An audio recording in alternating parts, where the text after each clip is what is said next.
Dutkin, and let's get after it.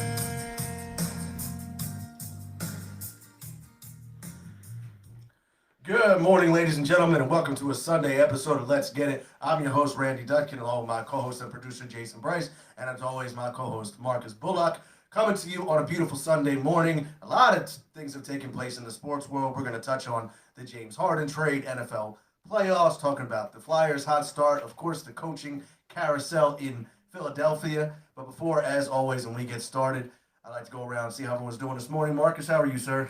Doing well, man. Doing well. It's basketball season, so I'm excited. I know a bunch of the high school started last week. Unfortunately, we weren't able to get started until Tuesday, but I'm excited for it. Kicking off the season, and hopefully we can have a safe and healthy season the whole way through. But all is good. All right, Jay, how you doing, sir? Hey, you know what? I'm doing good. You know what? We're working fast and steady on our new location. Part one is done, so we still got about 8 more parts to go. But part one's done, so you know what I mean. But other than that, doing good. Feeling good, man. Feeling like we really accomplished some things this week. Got some things done at work. Like we're headed in the right direction with some things. Things around the house. It's always good. Like I'm telling you, until I moved to this neighborhood, you know what I'm saying? Or actually, until I bought a house, I never knew how important bulk trash day is. Like I was like excited. Yeah. Like it's exciting because it's like you're purging. You know what I'm saying? So I was able to kind of go through some things, able to purge. It was able to even to just reflect a little bit, like even just like where we're at today. I listened to some audio tapes and CDs. Remember CDs?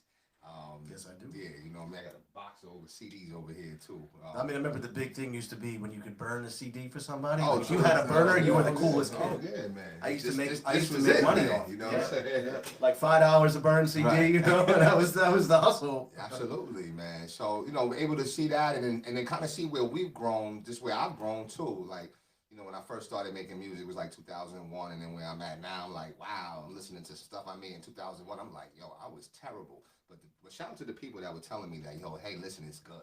Because it really wasn't good, but, encouraging words would mean everything to me. So I appreciate you guys. But doing well, though, bro. Doing well. Looking forward to, we got MLK Day, a day of service tomorrow. So Yes. we're feeding the homeless tomorrow, too. So, Okay. I'll be cooking my world famous pot of chili.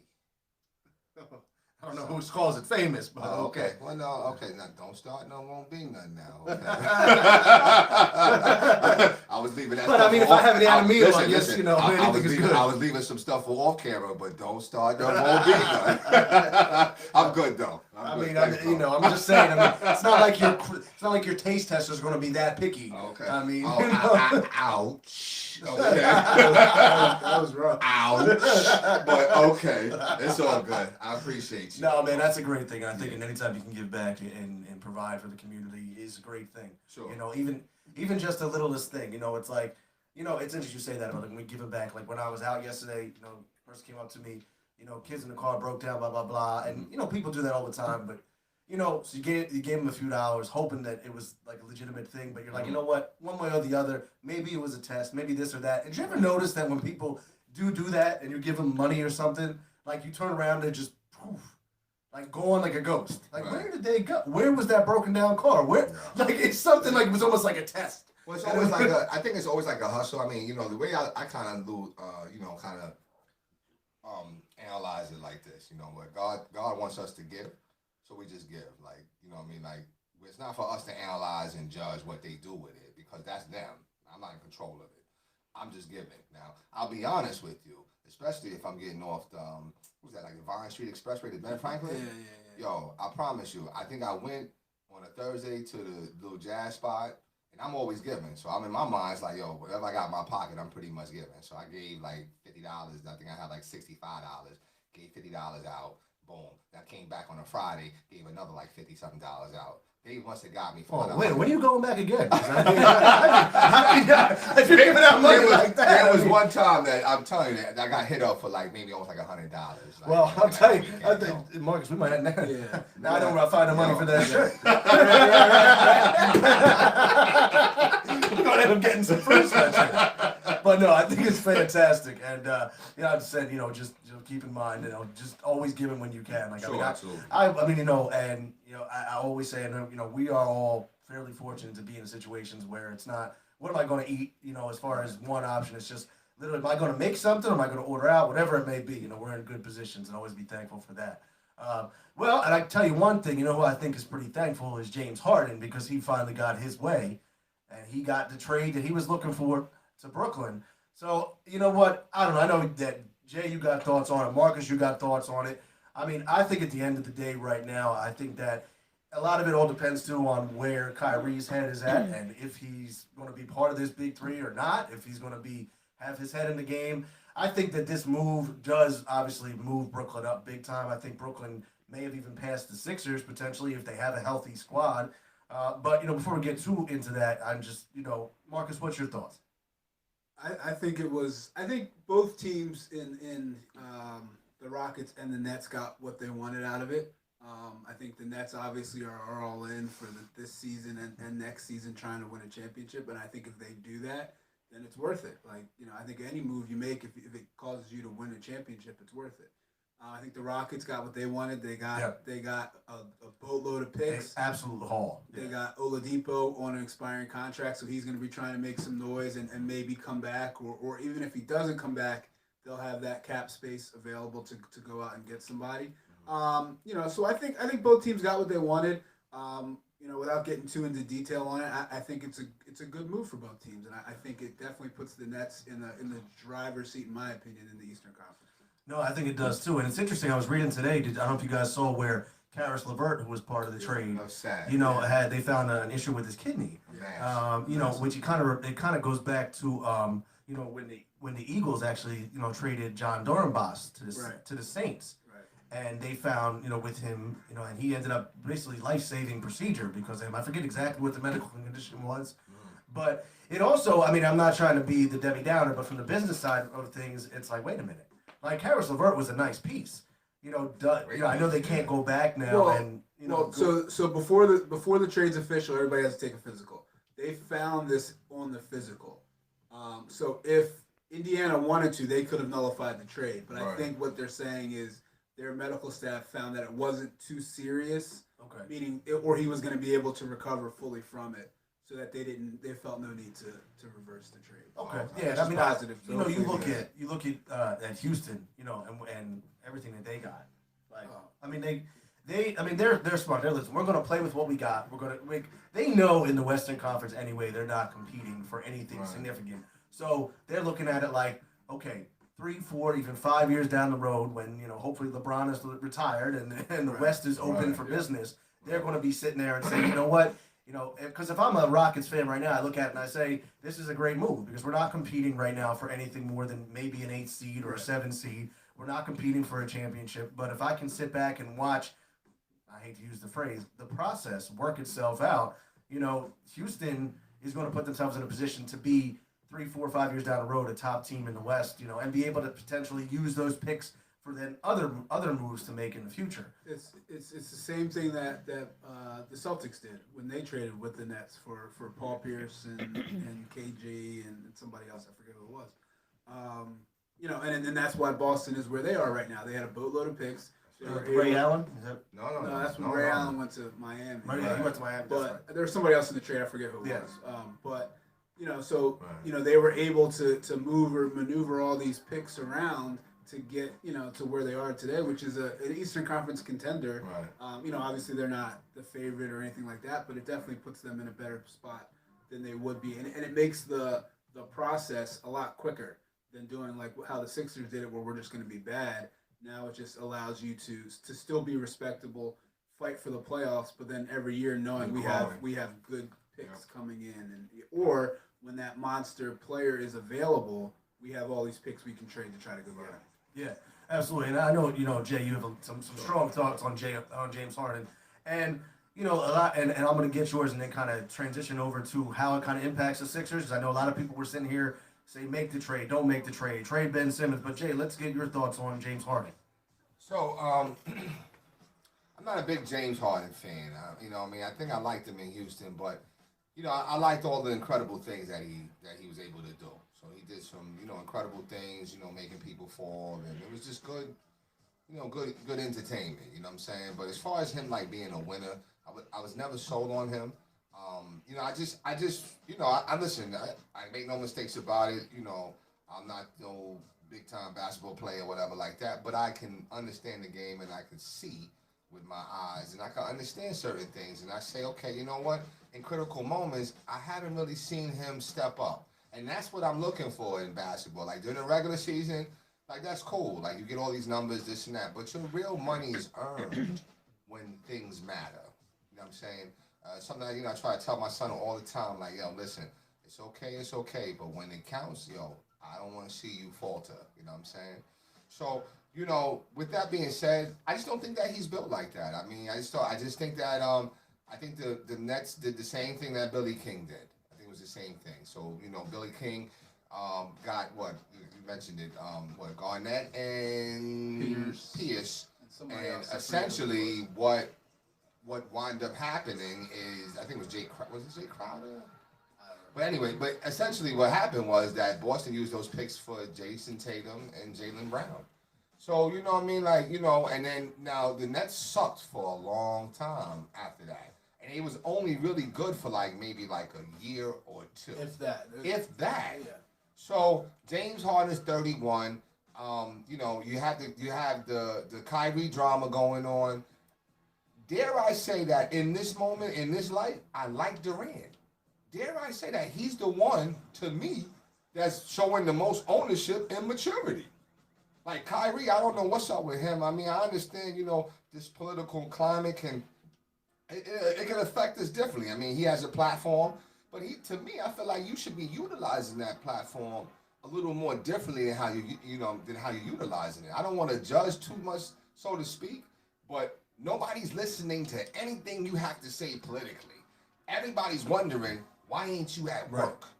You know what I'm saying? That's so that's where it's like, yo, you know what? And that's where, to me, I feel like he's still immature. So now you're taking that immaturity from Kyrie, and then now you bringing in another immature person that pretty much alienated and dissed your brothers. I don't care if I want to go somewhere, I don't ever want something that bad enough that I have to disrespect somebody else in order for me to have it. If I have to do that, I don't want it because that's a character thing to me.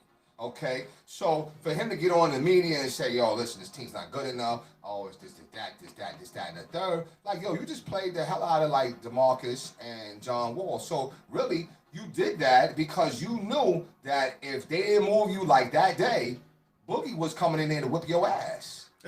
It was just that simple like that. And because Boogie was the one that was like, yo, listen, the disrespect started a long time ago. I'm gonna keep it real, you know what I'm saying? Like I'll be that person.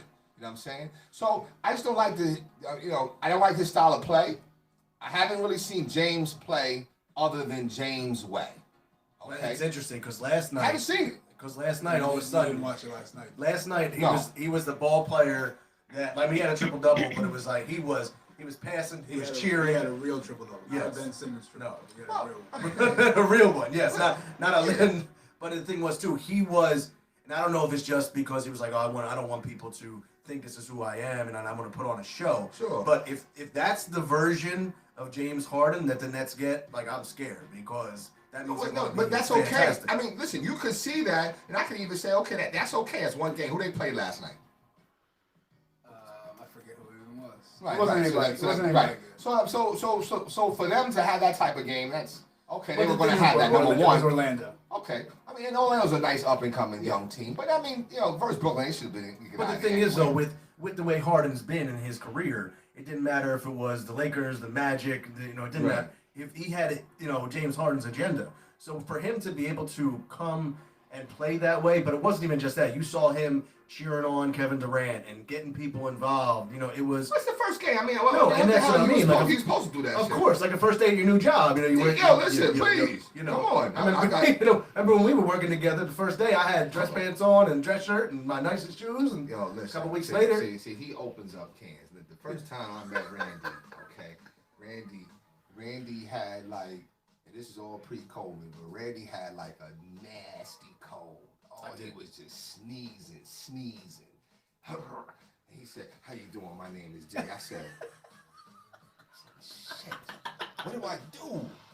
So I shook his hand, but I got up and went to do wash my hands or something, man. But that's my first time. No, I remember. It was awful. I was chugging tea. Oh my I had gosh. Advil cold sinus. It was We were terrible. sitting together on And a I'm like, small I'm bench. good. And I didn't realize, Gosh. I didn't know Jay like I know him now. But I mean, I get it. I remember we're sitting in there probably in a room, and it was like just me, him, and the person that was our trainer. So we're all within 10 feet of each other. And my sneezes were going longer than 10 feet. Oh my God. And Jay's like, "You good?" I'm like, "Yeah, I'm Yeah, fine." like, You know, oh, it was nasty. But I mean, but let me just double down on. It's his first day. I mean, I expect James to do that, but the issue is that okay, Kyrie didn't play. So now now you got James at point. Now, what you gonna do with Kyrie? Play him off the ball and think he gonna be happy? That's not gonna happen like that. You know what I'm saying? James was able to still be him. You know what I'm saying? I just don't know how it works with all three. Plus, at the same time, they played on Orlando. That means nothing. I just can't wait to the playoffs. That's what I'm talking about. They're gonna make the playoffs easy, okay? But I don't know if they get past. I'm not even sure they get past Boston. For real. Boston's tough. They got chemistry or whatever. James is. Listen, I'm just not big on him. I think he's a prima donna. I think he's a baby. I think he's a prima donna. And now we've seen a lot about his character. I mean, come on, man. You know what I'm saying? Like just the way that he conducted himself. I just don't think that you have to do that in order to get what you want. That's just me. That's a character thing. And things, to me, guys like that, they just don't win. They don't win. Like LeBron did that, right? LeBron, he said my talents to South Beach and blah blah, and he won 2 chips, right? Okay, but really, when you think of LeBron, you think about those 2 chips in Miami. Not really. I don't. I think about Cleveland. I think about Cleveland. I think about LA. I don't really think about those because it's like, you were supposed to win. Like that's not. You know what I mean? You formed the super team and you won.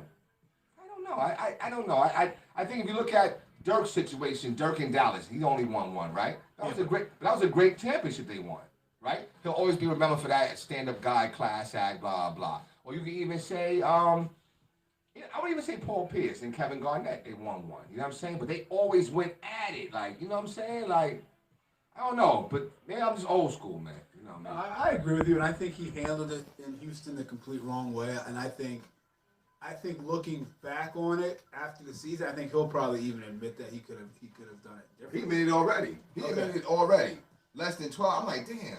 Like, So I think he knows. I mean, I think what frustrated him more than anything was how he wanted out. Everybody knew he wanted out, but Houston didn't get him out. Meaning the team wouldn't pull the trigger. So I think he, at the last, like, all right, I got to do what I got to do to get out of here because they're not doing it. Whereas you see all these other guys, Paul George, Kawhi's, when they took their stance, teams got him out of there right away. Anthony Davis. That wasn't happening. Reports are coming out, Houston thinks that they can repair their relationship with James Harden. Like, nah, I'm out of here. Like, so I think that's why he did what he did, and I think it was completely wrong. Now, I think when you put talented players together, good things happen. I got you. Now, Kyrie's different, and we've talked about Kyrie's mental state, and I don't know what he's going to do. Like, where is he at? Who knows? But I think that could be a problem just with Kyrie. But the way they played last night, and I guess it was the first game, so everybody's trying to do their, figure it out the right way. But when he comes out, scores 30, I think he had 14 assists, 12 rebounds, and Durant still gets 42. That's pretty impressive. No, it is. And I mean that it's just like I said, how they're going to play together when Kyrie comes back. I mean, there was the joke when the trade was made is they're going to get to play with 3 balls because they always got to have the ball in hand. Now, here's the thing though, and but one of the things too about this trade was the other team that was always rumored to be involved was the Sixers, and you had a lot of mixed feeling on whether the Sixers should pull the trigger and make this trade. I mean, there was a lot of rumors going around that it was Ben Simmons and Tyrese Maxey and or Thibault and multiple picks, and how this was going to impact the Sixers. And I think at the end of the day, you really did have a very mixed group as far as who wanted to trade for Harden and who didn't. I don't know what he would, if that would have taken the Sixers to the next level. I know Marcus, you feel as though that you wanted to pull the trigger for it. Jay, I know you wouldn't want to pull the trigger for it. You know, I just think that at this point too, I think that you know everyone has their arguments and they come at it the right way. Like I know you were saying, Marcus, like, you know, trading Ben Simmons. Like, we know what Ben Simmons is. He's not going to elevate his game. He is what it is. You know, he's going. You know, you bring James in. He, you know, puts points on the board. You have that killer tandem between Embiid and Harden. You have to capitalize on Embiid really only having a couple healthy years left. I mean, even now, you know, Embiid is out this whole weekend, you know, resting his knees, which obviously you see when the Sixers don't have Embiid, they are an average team, you know. And I think at the end of the day, you know, I would still like the fact that they didn't make the trade, because I think that when you have a coach like Doc and you have the chemistry that's starting to build on the Sixers, I think that they can go somewhere with that. And I also don't feel that adding James Harden would have made the Sixers, you know, over the top. And I just don't. I mean, I think that the Sixers are still missing something, and it's more than just James Harden. And then I also don't like the fact you would have had to given up a young piece like Tyrese Maxey, or, you know, and a pick, whatever it may have been. I know that it's early. I know you got thoughts on this. And I know that we've seen guys. I mean, shoot, we saw Jeremy Lin come out and be Linsanity, and everyone thought he was going to be the next, you know, amazing ball player. So go ahead, Marcus. I know you're itching. Linsanity was during that stretch was 100 times better than Tyrese Maxey. Oh, I know. I'm just saying, there's been. Right. So I mean, you know, no, I for me it was never about getting James Harden. It's always about just getting better. So I don't care who we trade for. If they're gonna make us better, you know, now everybody's on the Bradley Beal or Zach LaVine, I'm fine with any of that. Like, it doesn't, for me, it wasn't about Harden. It was about making the team better. And I think that when you add better players, just like I just said, when you add better players, your team gets better. And you know, and I think last night was a perfect example of that. Like, Simmons, he's airball three. Yeah, that was bad. But even that, like, he's not gonna bring He airballed the 3. I'll give him the credit, and I'm sorry, Marcus. I give him the credit. It was a clutch moment where he did pull up. Like, he took the first time I ever seen him in transition, like, pull up and take a three. Not one of those, like, I'm sitting there, oh, maybe I'll shoot it. And he looked like when I was shooting threes. Okay. Yeah, so he's not gonna shoot another one for the next 75 games. But no, like, so last night they couldn't score, and our beloved Tyrese Maxey, you know, couldn't figure out how to score. Like, I think he had 11, 12 points. Yeah, 12 points because he cost me money. 4 of 15 from the field. Like, you know, like, those don't. He's a rookie, and I'm not. But like, that can't be an untouchable player. It's not like he's coming out and setting the world on fire. I think people in Philly are in love with him because he brings just some tenacity, some go get it, which I'm cool with. I think he brings the piece that Simmons is missing. So it's almost like people are like, oh, we'll do like the what was it, the Power Rangers, when it all come together and make the mind. So I actually think that I think you're right. I think he does bring the piece that Simmons is missing, but I also think that he brings a piece that the Sixers are missing. You know what I'm saying? Which is that, you know, I mean, he was what, 4 for 15. I didn't watch the game, but he was 4 for 15, right? But was he driving? He was trying to go, you know, he was driving in a little bit, trying to go get it a little bit. I mean, you know, again, I was really focused on the NFL game last night. But, you know, see, it's just that's where I see, like, the Sixers were kind of like starting to really roll until this whole COVID thing happened, right? And now they got to try to get back. And even when they won that game this past week with, what was like 137 to 134. I mean, they won. Yeah. That was cool, whatever. But you know, I'm not really. I mean, you know, you're happy about the win, but I mean, you gave up 134 points. To Miami without Jimmy, without right. You know what I'm saying? Like, yeah. So I'm not really, you know, but the game after that. Speaking of Miami, I can't stand that Tyler Hero. Yeah, right. You're right. I can't stand. I can't stand him either. You guys are haters.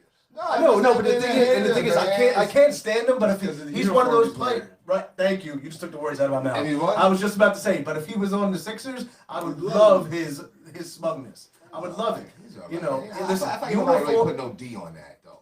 I thought you ain't like put no real D on that yet. You know what I'm saying? That's just me. Listen, I mean, I felt like you know, he had a good. Did he have a good finals, he had a good Eastern Conference finals? Yeah. Right, his ass was on lock. You know what I'm saying, in the finals. Now Robinson was getting busy. Duncan Robinson, yeah. Right, he was getting busy or whatever. But I mean, you know, it's interesting. I said, I know a lot of people still have thoughts on that. I mean, I think that the jury's still out. I mean, there's a lot of pieces that need to be figured out with the Sixers as far as roles. who's, I know I love what Shake Milton's been doing recently. I do too. And I think that's a nice fit for him. Off the bench, that Lou Williams type of That's role, exactly. I think that's him. I mean, last Don't night I move think he him had to the 28 starter. last night. They were down 15 late, and he just took over. He took over. It's He's tough, man. It's just frustrating because, I understand. We look at like a game like last night, and you need your star to be a star, especially when your other star is out. And that's the frustrating thing is, Simmons is not going to be that star that takes over the game and says, "I'm going to win us this game because JoJo's out." And even Doc said that's a game that they should have won last night. Yeah. And I don't disagree. And these are all, and how many? At least 2 or 3 games so far this season that were games they should have won that they lost. And at the end of the season, when they're sitting there in a 3 seed instead of potentially a 1 seed, or even a 5 seed instead of a 3 seed, these are all the games you're going to look back on and say these are the games that they needed to win. Well, the only problem I have, like I said, I didn't watch the game. He damn near still had a triple double.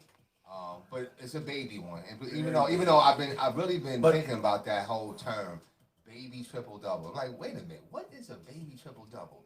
And I get it, but I'm still like, damn. They're weak points. But wait a minute, but damn. If anybody got a baby triple double, you're impacting the game like a mug right now. Damn. You scoring at least a little bit. You rebounding and you dishing. Now, what sucked about last night? They tell me dude had like 7-8 turnovers. It's ridiculous. He caught basically. I think he lost in the game. He had one turnover like 20 seconds left. Oh, see, and that's the thing that to me, that's what gets on my nerves. Is the turnovers because it's like, dude, what are you thinking? You know what I'm saying? And that's the thing that bothers everybody about Simmons is you look at it and at no point has he elevated his game to say, I'm going to be the man when it matters. He can't even be the man in game 11 of a regular season. How do you expect him to be the man in game 6 or game 7 of a conference finals? I want to hear Coach. Because I've been thinking about this baby thing. I'm going to explain it to you right now. I'll break it down. Okay. So he plays 35 minutes a game? Sure. Okay. So he has the ball in his hand. He's the point guard. He has Point the ball guard. in his hands. Yes. So when he passes the ball, and I don't know if you're like the NBA, if I pass it to you Right. and you take 4 dribbles and shoot it, I get an assist. Right. So no matter what happens, I'm probably gonna get an assist. Okay. Okay. So when I pass it into Joe in the post and he does his whole thing, I get an assist. So if I'm gonna have the ball for 35 minutes a game, I should get some assists. Okay. Fair enough. That's fair. Okay. Now I gotta work for some too. I gotta get in the lane and give people. Right. Okay. So that's fair It's enough. a balance. I Okay. got you. Now rebounds.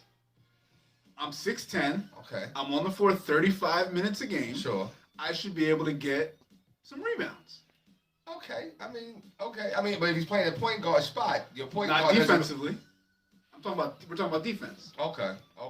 And offensively, also, 9 times out of 10, he passes the ball and goes to the block. Goes to the block, right? Okay. So now right. he's right by the basket. Okay. Now, the only thing that is going to be that you have to like work to get Sure. is points. Which Okay. is where the baby part The comes bit, in. okay. It'd be like Now, a if he lag. got 30, 12, a 10 and 10, I'm good. That's not a baby triple double. I'm talking about when he has 10, 15. yeah, like he had 16 rebounds. That's impressive for Right. anybody. Right. That's He impressive. only had 11 points. But he had 11 points. He had 11 points. 11 In points. 30 And how minutes. many of them were at the line too? I think at Yeah. least. Yeah, I mean, so He went 3 and 9 from the field. Like 3. so, like I'm not like triple. I agree with you. Doing that is impressive because You're you're doing a lot still of things. impacting the game. You're doing a lot of things. You're all over. But and you also have to watch how many of his rebounds. Right. The ball goes up, everybody takes off because they know he's getting it. Right. I think part of I think see, I haven't really watched him his whole career, but he's always had the ball in his hands though, Always. right? Even at LSU he was a Yeah, point he was guard, the right? man in LSU. Right, he was a point guard though, Yeah. right? High school's the Yep. point guard. Yep. So do you want your point guard? I mean, just for the position, okay? Just for the position, is he doing his job? Other than the damn turnovers. Other than, I mean, because I interested, somebody put on Facebook what I thought was hilarious. They said he's a 6'10" Eric Snow. I thought that was hilarious. That's disrespectful. I thought, but he's not Eric, because Eric Snow, He had a jump shot. He would shoot it. He would shoot it. And he ain't really had no J, yo. I mean, he let would me tell make you, it though. He would make it. If I had, let me tell you something. He would. If I Right, had, elbow, if right. I could change Ben Simmons' jump shot and give him Eric Snow's jump shot, we all might be happy. I have to agree with that. You know what I'm saying? But to me, is he doing? That's what I ask you. Is he doing the job that you want your point guard to do? Yes, if you have other players around him that can score. He's got Joe. He's got Tobias. He's got Seth. Is Seth back yet or no? No, not yet. See, that's a big piece there too. You know what But I mean? you look at it too, but you also, we look at Simmons as not just your point guard. You look at him as the star of the team. I don't look at him like that. I mean, I think the majority of the fans look at him as the star of the team. Starting team is Joel Embiid. Right, but people look at Embiid, Simmons. They are our big guy. They're the big two. Yeah. So okay. when I think the frustrating thing still is with Ben Simmons is that people have expected him to elevate his game to another level, especially on games where Joe is out. But what's that? And he but does. But see, that's the part. That's the problem. That's what you're frustrated about. You're not frustrated really about Simmons. It's just Simmons gets the overflow from your frustration about Joel Embiid because his ass is never. Why can't he play? Why couldn't he play? Why can't they play, man? No, I disagree with that because Think about it.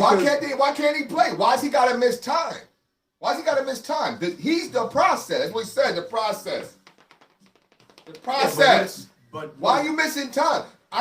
To me, I don't feel like his conditioning is the way it needs to be. and I agree with that. Yeah, But And that's the problem. Okay, so now even though that's the problem, your second best player, okay, True. should be able to carry you in a game where your best Here and player there. can't play. Okay, here and there. Here and there. So is Ben Simmons better than Karis LeVert? Because his best player didn't play, his second best player didn't play, and he went out and got 43. Like y'all say, your Karis LeVert is different, though. For sure. He's a But like different dude. my point is like He could easily be a star. he's gotta be able to win games. Like so even last night, okay, there's 5 seconds left in the game. They're down 2. Memphis is at the foul line. They miss the foul shot. Ben Simmons gets the rebound. Pushes. This is time to. No time. They got no timeout. No timeouts. Okay. No timeouts. But this is this is what you do. Coast to coast. Coast to coast. Coast to right? coast. Drives. Gets Don't to tell me the he gets to did the shit. 3-point line. Stops. Passes to Maxey, who's going away from the basket. Maxey just flips it up. Game All over. right, okay. that was it. That's terrible. That's terrible. And that's where I think that he's been a victim of Brett Brown's coaching. To be honest with you, I'm just being honest with you. I think if you had surrounded him, let me take let me get some of my Carson Wentz type of excuses out for my man Ben. You know what I'm saying? If he had the right with this. if he had the right coaching around him, okay? I mean, he's being developed. This is his first year. He really has like a good developmental coach. Absolutely. Is that fair to say? Fair, yes. Okay, so then let's exonerate him from all his previous stuff a little bit. Let's be patient with him, right? No. No. The excuses could work for Carson, it can't work for Bench. See what I'm saying? I'm just saying, I'm just pointing it out. We can surround him with, I can hear Randy now, surround him with the pieces for him to be successful. A defense and this and that. Yo, come on, man. He had Brett Brown, yo. Come on, man. And it's interesting because you could almost, and this is a whole nother avenue, but you could say like Ben Simmons is going down the route that Carson was going down at times, where people say he doesn't want to make the changes to his game necessary to become a better quarterback. And people No. nobody's saying he's a bad teammate. Right. No. Everybody's saying Carson is a terrible teammate.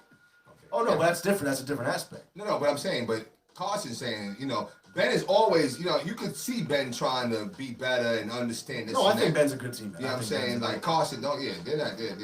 Well, then we'll get into that. We'll get into that in the next segment.